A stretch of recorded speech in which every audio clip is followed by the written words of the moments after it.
গত মাসে ক্যালিফোর্নিয়ায় ঘটে যাওয়া ভয়াবহ দাবানলের ক্ষত এখনো কাটিয়ে উঠতে পারেনি ক্ষমতাধর আমেরিকা। এরই মধ্যে শুরু হয়েছে বন্যার তাণ্ডব, যেখানে অন্তত 10 জনের মৃত্যুর খবর এসেছে। যেখানে বিশ্বের সবচেয়ে উন্নত প্রযুক্তি আছে আমেরিকানদের হাতে, সেখানে তারা কেন বন্যায় নাকানি চুবানি খাচ্ছে, এই কৌতূহল আছে অনেকের মনে। বন্যা নিয়ন্ত্রণে আমেরিকানরা এমন সব প্রযুক্তির সাহায্য নেয় যা অনেক দেশের জন্য স্বপ্ন। এরপরও তারা কেন বন্যার সাথে পেরিয়ে উঠছে না, সেই সবকিছুর বিস্তারিত থাকছে আজকের ভিডিওতে। যুক্তরাষ্ট্রের দক্ষিণ পূর্বাঞ্চলে টানা ভারী বৃষ্টিপাতের ফলে সৃষ্ট বন্যায় কমপক্ষে 10 জনের মৃত্যু হয়েছে এবং আরও মৃত্যুর আশঙ্কা রয়েছে। বন্যার পানিতে আটকে পড়া শত শত মানুষকে উদ্ধার করা হয়েছে। কেন্টাকি রাজ্যের গভর্নর অ্যান্ডি বেসিয়ার জনগণকে সতর্ক করে বলেছেন এই মুহূর্তে রাস্তায় বের না হতে এবং জীবনের নিরাপত্তা নিশ্চিত করতে। জর্জিয়া রাজ্যের একজন ব্যক্তি তার বিছানায় শুয়ে থাকার সময় একটি গাছ তার উপর পড়ে মারা গেছেন। প্রবল বর্ষণের ফলে দক্ষিণ পূর্বাঞ্চলের বিভিন্ন রাজ্যের রাস্তাঘাট ও ঘরবাড়ি প্লাবিত হয়েছে। এছাড়া দুর্যোগপূর্ণ আবহাওয়ার কারণে প্রায় 5 লাখ মানুষ বিদ্যুৎবিহীন অবস্থানে রয়েছেন। যুক্তরাষ্ট্রে বন্যা নিয়ন্ত্রণের জন্য বিভিন্ন আধুনিক প্রযুক্তি ব্যবহৃত হয়, যার মধ্যে সবচেয়ে গুরুত্বপূর্ণ হল আগাম সতর্কীকরণ ব্যবস্থা, উন্নত বাঁধ ও জলধার ব্যবস্থাপনা, স্মার্ট ড্রেনেজ সিস্টেম এবং কৃত্রিম বুদ্ধিমত্তা ও বিগ ডাটা বিশ্লেষণ। বন্যার পূর্বাভাসের জন্য যুক্তরাষ্ট্রের আবহাওয়া সংস্থা NOAA এবং NWS উন্নত প্রযুক্তি ব্যবহার করে। ডপলার রাডার সিস্টেম বৃষ্টিপাতের হার, মেঘের গঠন ও ঝড়ের গতিপথ পর্যবেক্ষণ করে বন্যার আশঙ্কা নির্ণয় করে। সুপার কম্পিউটার ও বিভিন্ন মডেলিং সফটওয়্যারের মাধ্যমে সম্ভাব্য বন্যার মাত্রা ও বিস্তৃতি নির্ধারণ করা হয়। এছাড়া আবহাওয়া পর্যবেক্ষণ উপগ্রহের মাধ্যমে যুক্তরাষ্ট্রের নদীগুলোর পানির স্তর ও বৃষ্টিপাত পরিমাণ পর্যবেক্ষণ করা হয়। নদীগুলোতে স্মার্ট সেন্সর বসানো হয়েছে, যা স্বয়ংক্রিয়ভাবে রিয়েল টাইম তথ্য পাঠিয়ে সতর্কবার্তা প্রদান করে। বন্যা নিয়ন্ত্রণে বাঁধ ও জলাধার ব্যবস্থাপনা একটি গুরুত্বপূর্ণ ভূমিকা রাখে। যুক্তরাষ্ট্রে স্বয়ংক্রিয় বাঁধ ব্যবস্থাপনা প্রযুক্তি ব্যবহার করা হয়, যা সেন্সর নিয়ন্ত্রিত এবং পানির স্তর অনুযায়ী স্বয়ংক্রিয়ভাবে বাঁধের গেট খোলে ও বন্ধ করে। ইন্টেলিজেন্ট ওয়াটার ম্যানেজমেন্ট সিস্টেমের মাধ্যমে কৃত্রিম বুদ্ধিমত্তা ব্যবহার করে বাঁধ ও জলাধার স্বয়ংক্রিয়ভাবে নিয়ন্ত্রণ করা হয়। উন্নত মানের কনক্রিট দিয়ে নির্মিত বাঁধ ও লেভিগুলো আরো শক্তিশালী করা হয়েছে, যাতে সেগুলো অধিক পানির চাপ সহ্য করতে পারে। বৃষ্টির পানি দ্রুত নিষ্কাশনের জন্য যুক্তরাষ্ট্র স্মার্ট ড্রেনেজ সিস্টেম ব্যবহার করছে। বড় শহরগুলোর নিচে আন্ডারগ্রাউন্ড স্টোরেজ ট্যাঙ্ক বসানো হয়েছে, যা ভারী বর্ষণের সময় অতিরিক্ত পানি সংরক্ষণ করে এবং পরে ধীরে ধীরে নিষ্কাশন করা হয়। পরিবর্তনশীল ড্রেনেজ সিস্টেম শহরের রাস্তায় বসানো হয়েছে, যা স্বয়ংক্রিয়ভাবে পানি প্রবাহ নিয়ন্ত্রণ করে এবং বেশি বৃষ্টির সময় নিষ্কাশনের পরিমাণ বাড়িয়ে দেয়। বন্যা পূর্বাভাস ও প্রতিরোধে কৃত্রিম বুদ্ধিমত্তা ও বিগ ডাটা প্রযুক্তি ব্যবহার করা হচ্ছে। কৃত্রিম বুদ্ধিমত্তার মাধ্যমে বন্যার পূর্বাভাস উন্নত করা হচ্ছে, যাতে সঠিকভাবে বিপদপূর্ণ এলাকার চিহ্নিত করা যায়। পূর্বের বন্যার ডাটা বিশ্লেষণ করে ভবিষ্যৎ বন্যার সম্ভাবনা ও তার মাত্রা নির্ধারণ করা হয়। এছাড়া যুক্তরাষ্ট্রে প্রাকৃতিক উপায়ে বন্যা নিয়ন্ত্রণের জন্য কিছু টেকসই পদ্ধতি গ্রহণ করা হয়েছে। শহরগুলোর ছাদে গ্রিন রুফ বসানো হচ্ছে, যা বৃষ্টির পানি ধারণ করে এবং দ্রুত বাষ্পীভূত হতে সাহায্য করে। রাস্তা ও ফুটপাতের জন্য এমন উপাদান ব্যবহার করা হচ্ছে যা সহজেই পানি শোষণ করতে পারে। জলাভূমি পুনরুদ্ধার করা হচ্ছে, যাতে অতিরিক্ত পানি ধারণ করা যায় এবং বন্যার চাপ কমানো যায়।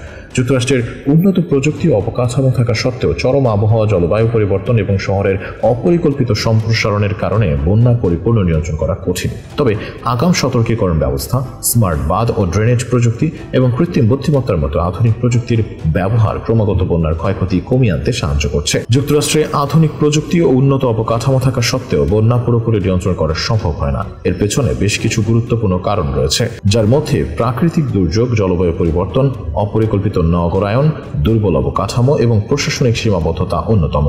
প্রথমত, যুক্তরাষ্ট্রের ভৌগোলিক অবস্থান বন্যার জন্য বিশেষভাবে ঝুঁকিপূর্ণ। দেশটির দক্ষিণ পূর্বাঞ্চল এবং উপকূলীয় রাজ্যগুলো প্রায় হ্যারিকেন ও অতিবৃষ্টির কবলে পড়ে। হ্যারিকেন ক্যাটরিনা, হার্ভে এবং স্যান্ডির মতো দুর্যোগগুলো যুক্তরাষ্ট্রে ভয়াবহ বন্যার সৃষ্টি করেছিল। এসব ঝড়ের ফলে প্রচুর বৃষ্টিপাত হয় এবং নদীগুলোর পানি উপচে পড়ে, যার কারণে বিস্তীর্ণ এলাকায় প্লাবিত হয়। বিশেষ করে টেক্সাস, ফ্লোরিডা এবং লুইজিয়ানার মতো রাজ্যগুলো প্রায় এই ধরনের দুর্যোগের শিকার হয়। এছাড়াও যুক্তরাষ্ট্রের বেশ কয়েকটি গুরুত্বপূর্ণ শহর ও অঞ্চল সমুদ্রপৃষ্ঠের কাছাকাছি অবস্থিত, যা বন্যার ঝুঁকি বাড়িয়ে তোলে। নিউ অরলিন্স, মিয়ামি এবং নিউ ইয়র্কের কিছু অংশ তুলনামূলক নিচু হওয়ায় ভারী বর্ষণের ফলে সহজেই প্লাবিত হয়। মিসিসিপি, ওহাইও ও মিসৌরি নদীর মতো বড় নদীগুলোর তীরে অবস্থিত শহরগুলো বন্যার ঝুঁকিতে থাকে, কারণ অতিবৃষ্টির ফলে এই নদীগুলোর পানি উপচে পড়ে এবং আশেপাশের এলাকাগুলো প্লাবিত হয়। জলবায়ু পরিবর্তন ও যুক্তরাষ্ট্রের ক্রমবর্ধমান বন্যার একটি অন্যতম কারণ। বৈশ্বিক উষ্ণায়নের ফলে পৃথিবীর তাপমাত্রা বেড়ে যাচ্ছে, যার ফলে সমুদ্রপৃষ্ঠের উচ্চতা বৃদ্ধি পাচ্ছে এবং উপকূলীয় অঞ্চলে জলোচ্ছ্বাসের ঘটনা বাড়ছে। এছাড়া উষ্ণ জলবায়ুর কারণে বৃষ্টিপাতের ধরনও পরিবর্তন হচ্ছে, যেখানে স্বল্প সময়ের মধ্যে অতিরিক্ত বৃষ্টি হচ্ছে, যা দ্রুত বন্যার সৃষ্টি করে। অতীতের তুলনায় এখন আবহাওয়া অনেক বেশি চরমভাবে পরিবর্তিত হচ্ছে, যার ফলে প্রাকৃতিক দুর্যোগের সংখ্যা ও তীব্রতা বৃদ্ধি পেয়েছে। শহরায়ন এবং অপরিকল্পিত নগর উন্নয়নও যুক্তরাষ্ট্রে বন্যার একটি বড় কারণ। আধুনিক শহরগুলোতে ব্যাপকভাবে কনক্রিটের রাস্তা, ভবন ও পার্কিং লট নির্মাণের ফলে মাটি প্রাকৃতিকভাবে পানি শোষণ করতে পারে না, ফলে অতিরিক্ত বৃষ্টির পানি সহজে জমে গিয়ে শহরগুলো প্লাবিত হয়।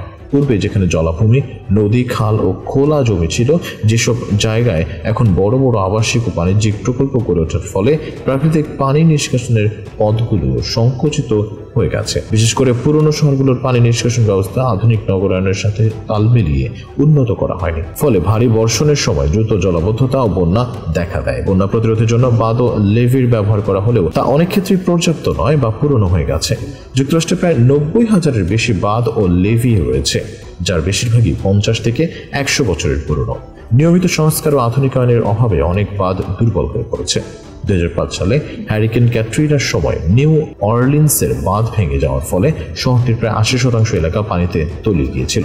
এ ধরনের দুর্বল অবকাঠামো বন্যা প্রতিরোধে ব্যর্থ হয় এবং ক্ষয়ক্ষতির পরিমাণ বাড়িয়ে দেয়। এছাড়াও প্রশাসনিক চ্যালেঞ্জ ও নীতিগত সীমাবদ্ধতাও বন্যা নিয়ন্ত্রণের একটি বড় প্রতিবন্ধকতা।